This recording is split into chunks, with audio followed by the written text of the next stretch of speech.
하나님께서 우리를 부르실 때에, 소명자로서 우리를 부르실 때에 우리가 어떻게 응답해야 되고 어떠한 마음가짐을 가져야 되고 말씀을 또 어떻게 주시는가 하는 부분들에 대한 교훈을 우리가 배우고 있는 중입니다.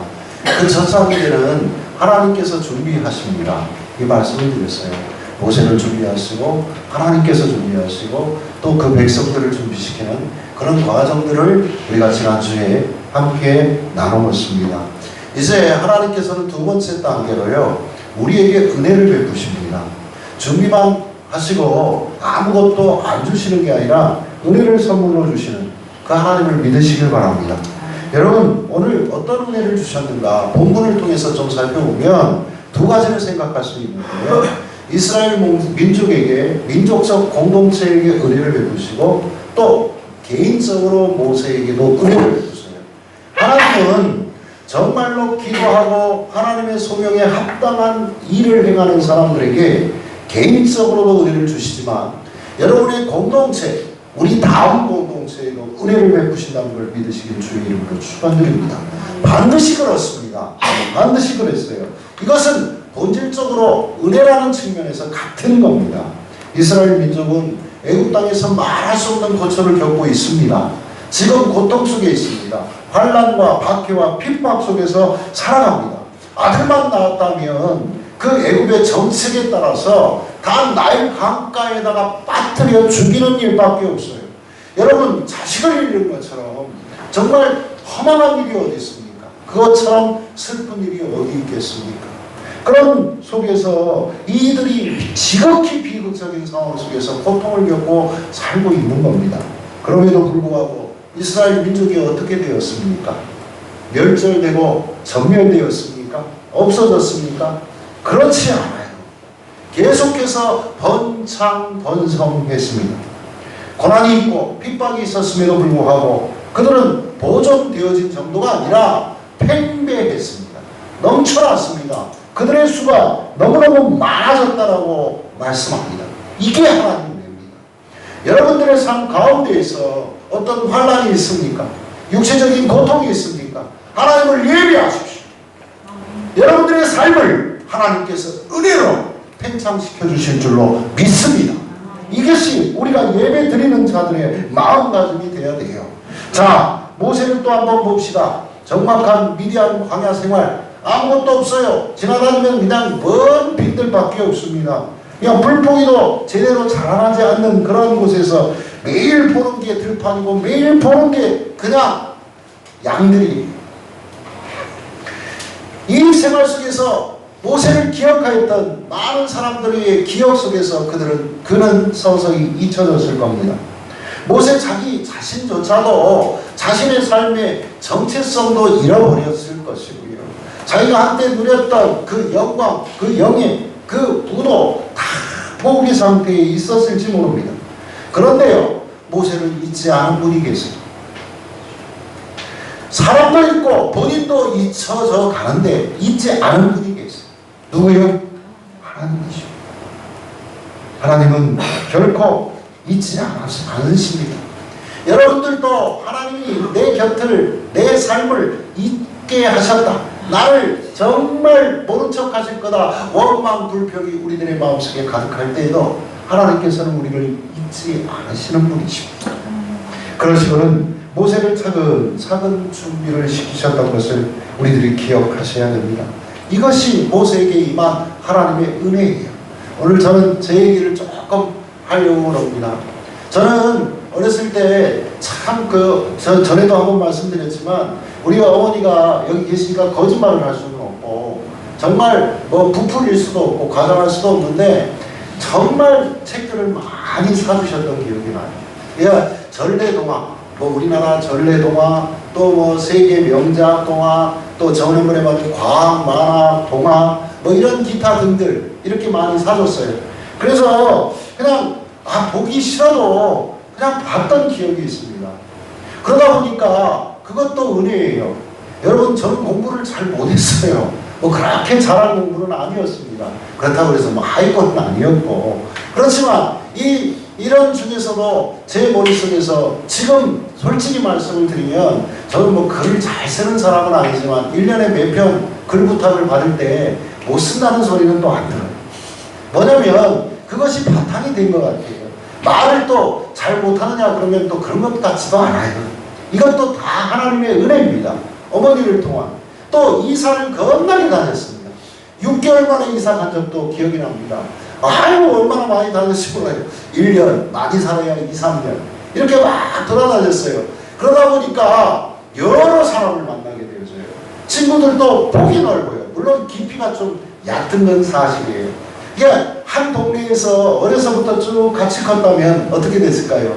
지금도 사람의 수는 없어도 정말 끈끈한 우정을 나눌 수 있었을지 모르지만 그냥 지나다가 보면 다 친구예요. 그런 정도로 수십 군데 아마 초등학교 때부터 고등학교 때까지 제가 거짓말 안 하고 주민등록 초본 이렇게 전부 다 껴보면 한 4, 50군데는 되는 것 같아요. 지금까지. 아 진짜예요. 우리 어머니 때문에 제가 증명할 수 있습니다. 그 정도로 왜 그러냐면 결혼하고도 또 이사를 많이 다녔어요. 목회한다고. 이런 일들이 있는데요. 그걸 원망하는 게 아니라 지금까지 지나오니까 거기에 다 은혜다. 왜 온 줄 아십니까? 목회자로서. 목사로서는 참 은혜예요. 목사는 잡동사니를 좀 많이 알아야 돼요. 깊이는 없어도 이것저것 좀 많이 알아야 돼요. 뭐 특정하게 한 전문 분야를 아는 것보다 목사는 이것도 알고 어떤 보면 장사하시는 분들의 마음도 알 수 있는 거고 또 때로는 조금 어려운 일 겪는 가난한 사람들의 마음도 알기 위해서 다행스럽게 저도 가난을 많이 겪어봤습니다. 이런 과정들이 어찌 보면 하나님께서 만들어주신 은혜의 삶이라고 준비시키는 준비의 과정이었다고 저는 생각하고 싶습니다. 모든 게 하나님의 은혜입니다. 또 한 가지만 더 말씀드리면 저희 친할머니가 저를 굉장히 이뻐하셨어요. 이게 장손이기도 했지만 정말 저희 할머니 같은 분이 없었던 것 같아요. 그래서 제가 운동신경이 없어요. 정말로 운동을 못해요. 지금도 마찬가지지만 어렸을 때는 더 했던 것 같아요. 버버버버버 합니다. 그런데도 우리 할머니께서 제가 애들에게 이거 자치기, 구슬치기, 뭐 오징어, 뭐 도둑잡기 이런 거 우리 막 뛰어다니면서 많이 했거든요. 그러면 할머니가 사는 곳에 가게 되어지면 우리 할머니 사랑이 얼마나 크냐면 제가 말씀드리면 제가 막 울고 들어가요. 그럼 왜 울어 그런다고요. 그러면 거기에 옛날에는 동네에 애들이 막 수십 명씩 됐어요. 막 그렇게 놀려고 그러는데 나는 안 붙여주는 거예요. 못한다고. 그러니까 어린 마음에 상처가 얼마나 컸겠습니까? 놀고 싶은데. 막 형들이에요. 동생들도 있지만 나는 운동신경이 없으니까 얘는 잡히면 먼저 죽는다는 거예요. 그래서 팀의 협력이 안 되는 거예요. 얼마나 상처가 됐는지 몰라요. 지금도 운동을 못하냐? 엊그저께 딸하고 배드민턴 쳐서 제가 이겼습니다. 그러니까 지금은 괜찮습니다. 그런데 여러분들에게 말씀을 드리는 건 우리 아들은 그래도 운동을 좀 잘해서 정말 감사해요. 그러니까 할머니가 그때 당시 10원짜리면 그 만화방 가서 기밀 TV 볼 때 5원이면 들어갔거든요. 기밀 그 레슬링 할 때. 그 정도 돈이 됐어요. 그리고 그 가게에서 5원짜리 아이스 깨끼나 뽀빠이 같은 거 한 봉지 사 먹을 수 있었어. 그걸 애들한테 다 줘. 10원씩. 다 주는 거예요. 그리고 나는 그냥 덤으로 악단꼴단. 그러니까 그 마음을 알아요. 누군가가 조금 상처되어지는 마음을 알겠어. 이게 또 하나님의 은혜다. 우리들의 마음속에 지나고 보면 다 하나님께서 준비시키는 과정이었던 것을 여러분들이 꼭 기억하시길 바랍니다. 그때는 저에게 큰 상처였을지 모르지만 제 인생길을 하나님께서 하나하나 목회자로서 준비시키는 과정이었다는 것을 저는 굳게 믿습니다. 나에 대한 것은 누구의 공이 있어서가 아니라 하나님의 은혜임을 믿습니다. 그런데 내 옆에 사는 사람도 나 만나서 은혜입니다. 무슨 말인지 아시겠지요? 나의 모습을 어떻게 느꼈어요? 모르는 거예요. 하나님께서 짝지어 주신 겁니다. 하나님께서 은혜 때문에 나를 살게 하시고 우리를 만나게 하시고 교회를 또 개척게 하시고 하나님의 계획이 있으시고 섭리가 있으신 줄 믿기에 우리를 부르신 이 자리도 하나님의 은혜의 자리임을 믿으시길 주님의 이름으로 간절히 축원드립니다. 정말입니다. 이 일이 먼저입니다. 자, 이제 세 번째 단계로 하나님의 계시가 있습니다. 불러놓고 은혜만 주고 준비만 시키면 뭐합니까? 하나님의 명령이 있어야 될 것 아니에요. 하나님이 시키시는 일이 있어야 소명자로서 우리들이 뭔 일을 할 것 아닙니까? 여러분, 하나님께서 준비시켜 주시오. 하나님의 은혜를 주셨지요. 마지막으로 결정적인 시기가 되어지면 하나님께서 자신을 나타내 보여주시고 우리에게 말씀해 주십니다. 그러면서 소명이 완전하게 시작이 되는 겁니다. 하나님이 스스로 나타나셔서 우리를 부르심으로써 우리가 소명을 받게 되는 것이고 그 부르심을 우리들이 접하게 되는 거예요. 하나님은 스스로 계시하십니다. 말씀으로 계시하십니다. 그런데 여러분, 우리가 좀 구체적인 방법을 세 가지 정도로 좀 선별해서 우리가 분별해보면, 첫 번째로 하나님께서는 특별한 경우에 나타나시는 것이 아니라 여러분의 평범한 삶의 자리에서 여러분을 보여주십니다. 믿으십니까? 여러분의 현장에서 보여주신다고요. 평범한 삶의 현장에서 나타나십니다. 이 부분이 우리의 삶에 굉장히 중요한 거예요. 우리는 산속 깊은 곳에 가서 작정을 하고 금식을 하고 또 막 불같이 남뿌리를 뽑을 정도로 그냥 흔들어내야만 어떤 하나님의 섭리하심과 계시를 볼 수 있고 만날 수 있다라고 생각을 하시는데, 저도 왕년에 제가 어렸을 때 우리 본 교회가 그런 교회예요. 매일같이 그냥 나무뿌리 뽑는 교회예요. 우리는 수련회를 가잖아요. 중고등학교 때. 그러면 기도를 가요. 4박 5일, 5박 6일 막 이렇게. 그리고 새벽 4시 반에 새벽 기도회를 하잖아요. 새벽 집회를 하면 우리는 몇 시에 일어나냐면 4시에 일어나갖고 왜 빨리 일어났다. 그때는 왜 이렇게 기도원에 사람이 많아? 그러니까 100명이 넘는 학생들을 강대상 위에다 올리기 위해서. 그래야 은혜 받는다고. 근데 지금 같으면 나 그렇게 안 했을 것 같은데 왜 그렇게 사람이 몰라? 그리고 막 개인 기도한다고 막 시멘트 막 이렇게 오돌오돌 들어 올라온 이런 기도원 이렇게 조그만 자리에 앉아갖고 나무 붙잡고 막 흔들면서 기도하는 거예요.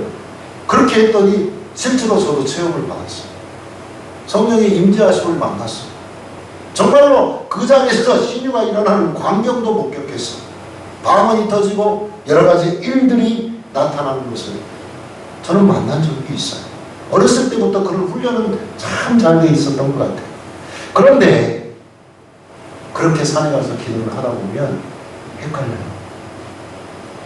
그렇게 긍정의 힘이, 성령의 역사가 뜨겁게 나타나는 것도 좋은데 그것이 잘못되어져서 귀신의 역사가 드러나는 경우도 있어요. 사단이 역사하는 경우가 있어요. 많이 봤어요. 산 기도한다고 가서 기도하다가 미쳐 내려오는 사람들도 많이 만났습니다. 또 엉뚱하게 사람들을 저주하는 기도를 하는 사람들을 보게 되어져요. 그리고는 막 저주하다가 자신도 저주를 받는 경우들을 목격하게 되어집니다. 하나님의 영은 저주의 영이 절대 아닙니다. 살리는 영이요, 부흥케 하는 영입니다. 하나님의 영이 그렇게 작동하시는 거예요. 근데 저주를 퍼붓는 사람들, 그런 목사가 있다면 그건 그런 때 잘못된 기도를 하는 거예요. 사단의 영이, 악한 영이 그를 지배하기 때문에 그렇습니다. 그런데 여러분, 이러한 경우가 극히 드물어요. 우리는 오늘 정말 중요한 말씀을 받는 겁니다. 하나님은 우리를 부르실 때 여러분의 삶 속에서 부르십니다. 여러분이 가르치고 있는 그 아이들과 함께 부르십니다. 여러분들이 지금 다니고 있는 직장에서 여러분들을 부르십니다. 오늘 이 예배 자리에서 여러분을 택하셔서 부르십니다. 일상의 삶입니다. 주일이 되어지면 여러분이 일주일 동안 여러분의 삶의 현장에서 열심히 땀 흘려 그 일을 하는 것도 하나님의 소명입니다. 깔비는 그래서 독일인들에게, 스위스에 있는 제네박인들에게 이렇게 말을 했어요.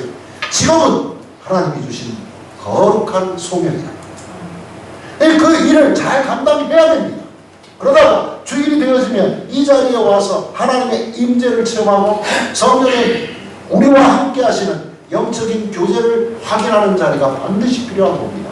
그래서 세임을 얻어 또 일주일을 세상 속에서 살아갈 수 있는 겁니다. 보편적인 부르심입니다. 우리의 일상의 삶 속에서 하나님은 가장 보편적인 방법으로 우리를 부르십니다. 여러분, 예수님께서 특별하게 제자들을 세우셨습니까? 여러분, 베드로는 어디서 부르셨어요? 고기 잡는 현장에서 부르셨어요. 여러분, 마태 제자를 부르실 때 어디에서 부르셨어요? 세관 앞에서 부르셨어요. 여러분, 착각하시면 안 돼요.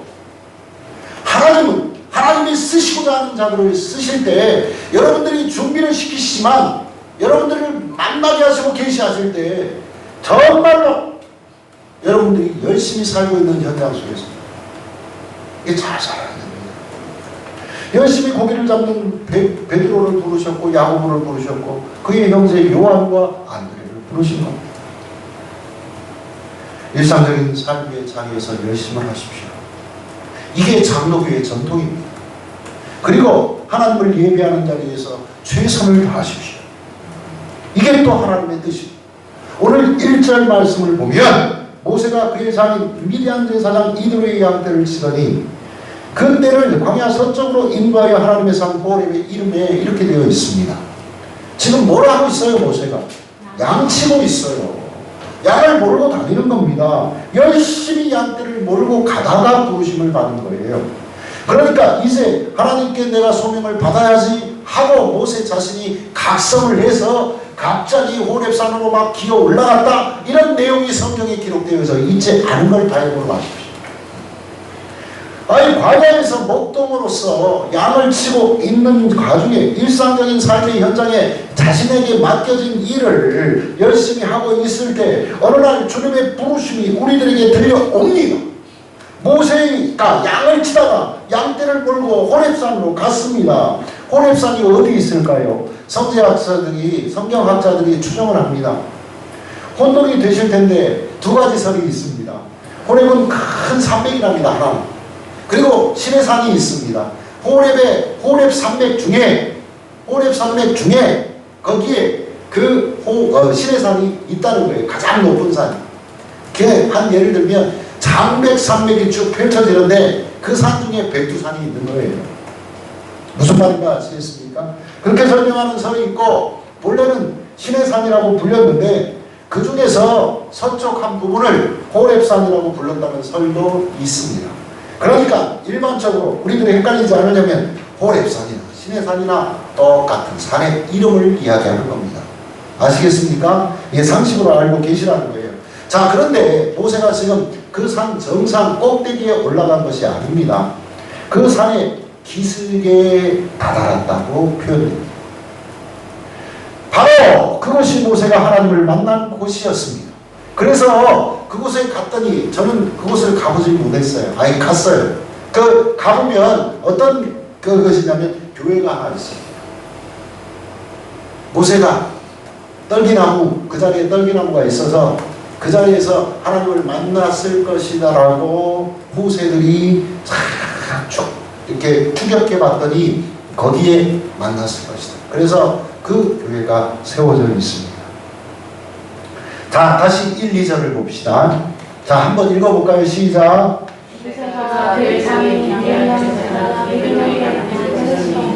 그때를 광야 서쪽으로 인도하여 하나님의 산 호렙에 이르되 여호와의 사자가 떨기나무 가운데로부터 나오는 불꽃 안에서 그에게 나타나시니라. 그가 보니 떨기나무에 불이 붙었으나 그 떨기나무가 사라지지 아니하는지라. 여러분, 일상의 삶을 살고 있는 이 자리인데 이날따라 모세의 눈길을 끄는 것이 있었어요. 뭡니까? 에? 불이 붙어 있어요. 어디에? 떨기나무에. 여러분, 광야를 지나다 보면 떨기나무는 아주 흔합니다. 자, 근데 이 나무는 우리 한국에 있는 가시나무하고는 틀리답니다. 조금 더 크고, 가서 보니까 그래요. 막 널려 다니는데 조금 더 커요. 조금 더 크고, 자, 이 떨기나무는 굉장히 그 광야에 많이 흩어져 있습니다. 흔한 나무예요. 그러니까 날마다 하는 일, 날마다 보는 나무. 그런데 그날따라 이상한 일이 펼쳐진 거예요. 나무에 불이 붙었습니다. 근데 불이 꺼지지를 않는 현상이, 여러분, 제가 떨기나무를 봤을 때 제가 본 떨기나무, 가시떨기나무라고 하는 게 맞는데, 이 떨기나무는요, 불 붙으면 확 하고 그냥 순식간에 타버리는 거예요. 그런데 이상하다. 어떻게 이런 일이 있을까? 하나님이 어느 날 일상적인 삶의 자리에서 평소와 다르게 여러분에게도 어떤 느낌을 주실 때가 있습니다. 그러니 여러분들이 기도하여 영적 각성을 여러분들이 세워야 돼요. 평상시의 삶인데 여러분의 삶 속에서 무엇인가 다른 작용들이 일어날 때가 있습니다. 미신적인 것이 아니라 정말로 그럴 때가 있어요. 말씀을 내가 평상시에도 매일같이 읽었던 말씀인데, 똑같이 보았던 말씀인데, 그날따라 이 말씀이 나에게 콱 박히는 구절들이 생겨요. 그런 체험을 해야 됩니다. 그런데 우리들의 삶 속에서 이렇게 느껴지게 되어지면 이것이 평범한 삶이지만, 우리들의 현장이지만, 그 말씀을 통해서, 때로는 꿈을 통해서, 여러분들이 그 어떤 느낌을 통해서 비범하게 다가올 줄 믿으시기 바랍니다. 하나님이 잡아당기십니다. 이끼십니다. 그래서 우리들을 보통 하나님의 부르심이 이런 식으로 나타나는 것을 여러분들이 아셔야 돼요. 두 번째로 이 계시는요, 반복적이고 계속적인 것을 여러분들이 아셔야 됩니다. 자, 4절을 한번 볼까요? 4절을 봅시다. 시작. 한번 같이 읽습니다. 시작. 여호와께서 그가 보려고 돌이켜 오는 것을 보신지라. 하나님이 떨기나무 가운데서 그를 불러 이르시되 모세야 모세야 하시매 그가 이르되 내가 여기 있나이다. 여러분, 불이 붙었는데 타지를 않고 있습니다. 꺼지질 않습니다. 이상하다, 왜 그러지 하고 주목하게 됐어요. 그때 그 가운데서 하나님의 음성이 들려왔습니다. 모세야 모세야 모세야. 여러분들의 삶 속에 성경의 그 장면들을, 성경을 보게 되어지면 하나님께서 한 번에 이렇게 부르신 적이 없어요. 이사야를 부르실 때도 그렇습니다. 에레미야를 부르실 때도 그래요. 어린 사무엘을 부르실 때 몇 번 부르셨어요? 3번 부르셨어요. 한 번 아니라 3번 부르세요. 깨닫지를 못할까봐, 그 음성이 정말로 하나님의 음성일까 의심할까봐 반복해 부르세요. 우리들도 마찬가지예요. 또 한편으로는 이런 경우들도 있어요. 모세가, 이사야가, 에레미야가 또 다른 어떤 하나님의 소명을 통해서 부르시고 사역자로 세우시려고 했을 때 그들은 자꾸 거절합니다. 하나님은 한 번 아닙니다. 2번, 3번, 4번, 모세는 6번, 7번까지 부르세요. 입이 억울한데요. 야, 아론 붙여줄게. 아니, 내가 가서 백성들에게 뭐라고 얘기를 해요? 누가 보냈다고 그래요? 내가 내 이름도 알려줄게. 스스로 있는 자, 야훼, 하나님, 이렇게 알려주는 거예요. 그러면서 단계를 밟아가시면서 결국은 하나님이 성을 내시십니다. 그럼에도 불구하고 우리를 그렇게 부르세요. 여러분들이 무엇인가 하나님 앞에 여러분들이 해야 될 일이 생겼을 때 놓치지 마십시오. 그게 우선이 돼야 돼요. 하나님이 부르신 거예요. 자꾸 우리하고 컨택하시길 원하십니다. 그러니까 우리들을 통해서 성경의 보편적인 방법이 이거예요. 계속해서 부르신 겁니다. 그리고는 우리를 부르실 때 반복적으로 부르시면서 나를 부르시는구나 하고 모세가 깨닫게 된 거예요. 그리고는 대화하게 된 거예요. 여러분, 하나님과의 대화의 시작은 하나님의 부르심에서 시작되는 것이 내가 찾았다고 되는 것이 아닙니다. 여러분들의 마음속에 성령이 작용했기 때문에 오늘 이 예배 자리에 이 말씀을 듣게 하신 거예요. 그냥 여러분들이 오고 싶어서 온 게 아니에요. 세상이 얼마나 각박하고 힘들고 우리들이 분주하고 바쁩니까? 할 일 얼마나 많습니까? 그런데 야 아무개야 부르신 거예요.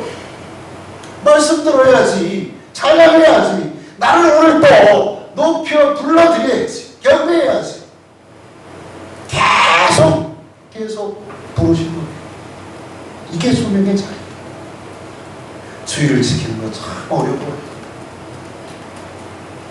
악한 사단은 우리를 어떻게든 하나님을 예배하는 자리에서 멀어지게 만들려고 해요. 이런 핑계 저런 핑계, 어떠한 사고 사건, 또 우리들의 삶이 어떠하게 공공하고 힘들었어요. 그러나 이 자리가 제일 중요한 거예요. 자, 세 번째로 하나님께서는 거룩을 요구하시는 계시를 우리에게 보이십니다. 거룩하라 말씀하십니다. 여러분, 이 떨기나무를 왜 선택하셨을까? 가끔 참 하나님은 엉뚱하시다, 이 생각을 좀 해볼 때가 있지 않습니까? 저는 이런 생각 좀 많이 해봐요. 재밌어요, 성경을 보라고. 그러니까 성경이 참 재밌어요. 여러분, 이게 딱딱하다고 그렇게 생각하실지 모르지만, 여러분 이렇게 보게 되어지면, 여러분들이 이렇게 보면 상상력을 동원해서 성경의 말씀을 읽다 보면 굉장히 재밌습니다. 저만 그래요. 여러분들이 아멘도 안 하고 그러니까. 근데 여러분들이 보시면 재밌습니다. 상상력이 있습니다. 여러분, 근데 저는 이렇게 생각을 해봅니다. 이 떨기나무는 나를, 개인적인 신앙관에서 나를 의미하는 그런데 그것에 하나님이 임재하셨어요. 그러니까 불이 붙었어요. 그런데 꺼지지 않아. 지금 출애굽기 3장 말씀으로 들어가면 모세를 상징하는 거예요. 그리고 이스라엘 민족을 상징하는 거예요. 오늘날 우리를 상징하는 거예요. 불 붙으면 훅 하고 날아가고, 시련이 닥치면, 시험 가운데 있으면 그냥 훅 하고 넘어질 수밖에 없는 그런 나를 가르치는 거예요. 안 그래요? 나만 그래. 겁나게 오늘 대답도 않고. 여러분, 이 가시떨기나무는요, 흔한 나무예요. 이스라엘 광야를 가면. 그리고 또 이 떨기나무는요, 천한 나무예요. 어디 쓸 데가 없어요. 불덩이나 있어야지. 여러분, 보통 나무로 불을 떼서, 나무로 불을 떼서 뭐 음식을 하면, 금방 넣어버리면 훅 꺼져버리면 그게 어디다 쓸 거예요? 참 쓸데없는 거예요. 그런데 너무 많아. 여러분, 그 가운데 누가 임하셨습니까? 하나님이 임하셨어요. 모세가 거기서 그것을 봤을 때 얼마나 인상적이었겠어요. 놀라운 일이 벌어진 거예요. 그 나무 속에서 자신을 발견했어요. 저런 천한 나무에도 거룩하신 하나님이 임하십니까? 저렇게 쓰일 수도 있고 꺼지지 않는 불로 화할 수도 있구나. 강력한 시청각 교육이 이루어져요. 여러분, 100번 듣는 것보다 한 번 보는 게 낫다고 그러잖아요. 근데 하나님께서 5절 말씀 들려주십니다. 읽어봅시다. 시작. 하나님 이르시되 이리로 가까이 오지 말라. 내가 성소에서 거룩한 자니 내 안에서 실버리라. 거룩을 요구하시는 하나님이 계십니다. 그죠? 근데 이걸 서양 사람들은 신을 벗으라 이 말을 잘 이해를 못해요. 왜 그럴까? 여기 서양 사람 없죠? 이것들은 신발을 안 벗고 살아. 집에 들어가도 신발을 안 벗어요. 그냥 막 다니잖아요. 근데 우리 한국이나 동양 쪽의 사람들은 달라요. 길거리를 막 신발 신고 돌아다니다가 집에 들어갈 때는 신발을 안 벗으면 욕도 먹고 혼나. 그죠? 왜 그렇습니까? 왜 신을 벗어야 돼요? 에? 그렇지. 더러운 거 똥을 묻히고 다니고 막 흙속에 있는 막 온갖 오물 막 때로는 구정물 속에 빠졌다가 막 별짓을 다 하고 그런 신발을 신고 집 방으로 들어온다? 우리로서는 용납이 안 되니까. 그러니까 이게 무슨 얘기예요? 이 성경 말씀이 내 마음속에 와닿는 거예요. 아이고, 신을 벗어야지 당연히. 거룩한 곳인데, 깨끗한 곳인데, 거룩한 곳은 무슨 얘기예요? 깨끗한 곳 아닙니까? 구별된 곳 아닙니까? 그곳에서 당연히 신을 벗어야지. 우리는 동양 사람들은 바로 이해를 할 수 있다니까. 그러니까 하나님의 말씀이 우리 한국 사람들이 얼마나 유익한 줄 알아요. 신발 벗고 다니잖아요. 우리는 집에서. 여러분, 이 말씀을 출애굽기 29장 44절에서 45절을 좀 찾아봅시다. 출애굽기 29장 44절에서 45절을 봅시다.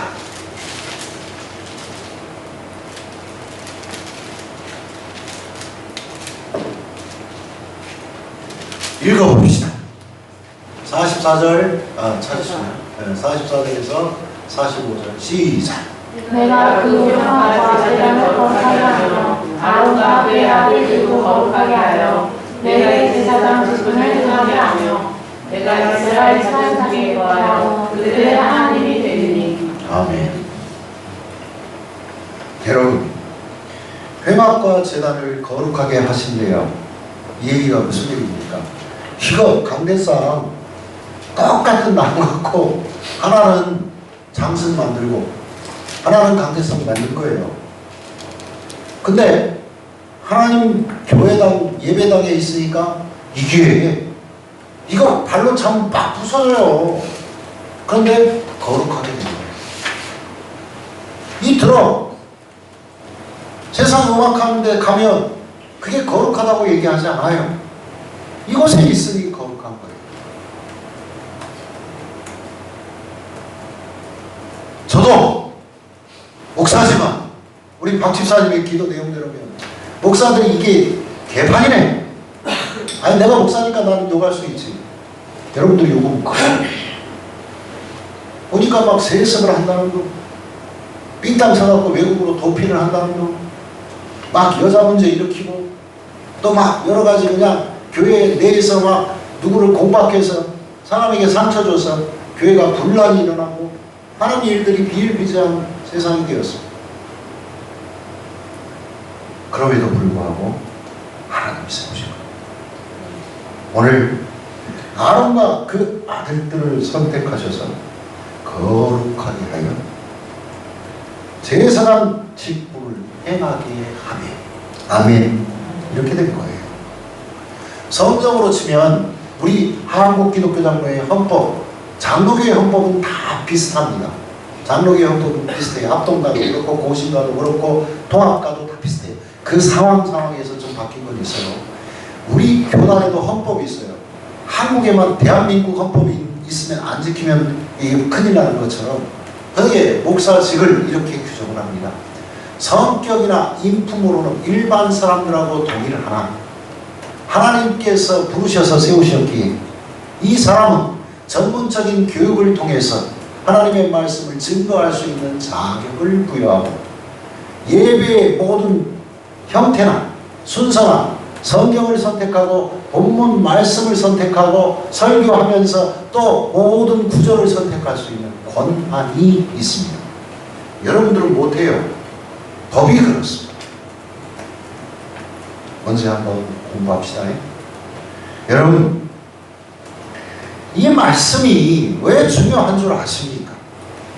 떨기나무 같은 나예요. 별거 없어요. 제가 뭐 돈이 있습니까? 잘생기긴 했지. 아닌데. 진짜니까 안 웃으시지. 그렇지만 하여튼 이렇게 생겼어요. 빌어먹게 생겼어요. 하지만 하나님께서 세우셨어요. 하나님께서 그들에게 첫 번째로 요구하신 것이 있어요. 뭡니까? 그게 뭐예요? 거룩함입니다. 여러분, 구약에서 제사장과 같은 특수한 사람들에게 이러한 일들, 거룩함을 요구했지만, 이렇게 세우셨지만, 신약시대, 교회의 시대가 태동이 되어지면서 하나님의 백성들 모두에게 보편적으로 요구하신 게 거룩함입니다. 아멘. 그런데 목사, 전도사, 선교사에게만 요구되는 것이 아닙니다. 그리스도인들 모두에게 요구됩니다. 여러분, 지금 우리 청소년들, 우리 교회학교 아이들이 큐티를 하고 있는데 로마서를 한다는 얘기를 들었어요. 로마서는 크게 두 부분으로 나뉠 수 있습니다. 1장에서 11장까지는 교리편입니다. 그러니까 이렇게 예수 그리스도를 믿어야 됩니다. 또 예수께서 우리를 이렇게 구원해 주셨습니다 하는 확증의 말씀이 있으면 그 다음 12장부터 16장까지의 말씀은 생활편입니다. 윤리편입니다. 예, 여러분들이 이렇게 구분을 해서 좀 보면 좋아요, 성경을. 그런데 이것을 교리편과 윤리편, 생활편을 연결해주는 말이 바로 로마서 12장 1절 말씀이에요. 그 말씀을 제가 읽습니다. 그러므로 형제들아, 내가 하나님의 모든 자비하심으로 너희를 원하노니 너희 몸을 하나님이 기뻐하시는 거룩한 산 제물로 드리라. 이는 너희가 드릴 영적 예배니라. 아멘. 무슨 말씀이에요? 그리스도인의 삶의 기본, 삶의 시작입니다. 무슨 말씀인가 아시겠습니까? 오늘 교회학교 예배를 드리면서 제가 설교를 하면서 사람의 기본은 뭡니까? 아니, 요즘 세상에서 사람이 사람답게 살아야 되는데 사람답게 못 사니까 문제가 되는 거예요. 사람의 기본이 뭐냐고요? 하나님을 인정하는 거예요. 하나님이 나의 창조주이심을 인정하는 거예요. 예수 그리스도가 나의 구원주임을 인정하는 데서부터 출발하는 거예요. 그리고 성령께서 나를 인도하시고 보호하시는 자임을 인정하는 데서부터 출발하는 거예요. 이 얘기를 교회학교 예배 때는 다 못했어요. 그리고 나서 뭡니까? 그러면 내가 믿음으로 끝납니까? 아니에요. 그 명령을 따라 살아야 돼. 이게 진짜예요. 그러니까 겉도는 거예요. 아니, 내가 구원 받았어. 천국은 가고 싶어. 미치고 환장하겠어요. 천국을 가고 싶으면 천국에 합당한 삶, 천국 가기에 합당한 삶을 살아야 될까? 우리 기독교는 다른 종교와 달라요. 저기 열반이나 극락정토나 그들이 얘기하는 유토피아나 그런 것을 가기 위해서 유교도들 윤리적으로 살아야 됩니다. 불교도들 참 묵상 많이 해야 되고 명상 많이 해야 되고 벌레 하나 죽여서도 안 돼요. 그런데 우리 그리스도인은 달라요. 이미 우리는 천국 가는 사람이 되어 있어. 믿음으로 고백했으니까 그 다음 생활 속에서 산 제물이 돼야 돼. 영적 예배를 드리는 사람이 돼요.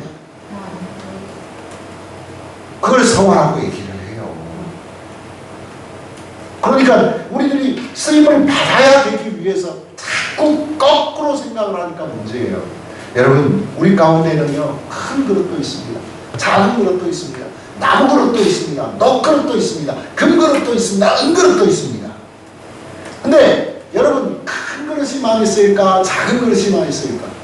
주방에서 작은 거, 큰 그릇은 어쩔 때 한 번씩 잔치가 있거나 큰 일이 있을 때, 그죠? 그런데 여러분, 작은 그릇이 얼마나 소중한지 몰라요.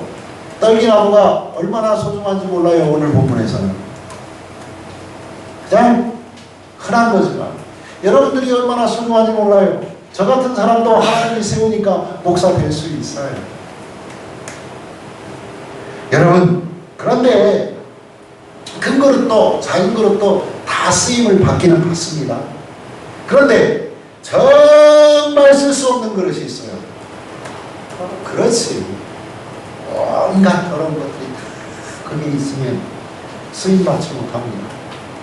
쓰임받기 위해서는 깨끗이 씻어야 합니다. 녹이 쓰여 있으면 기름칠을 해서 녹을 벗겨내야 되고요. 또 거기에 정말로 타서 어떻게 할 수 없으면 저 어렸을 때 보면 연탄재 가루 갖다가 그 산내기로 빡빡빡빡 문지르는 어머니 모습 봤어요. 그래야 그 탄 것들이 다 사라지더라. 그렇게 합니다.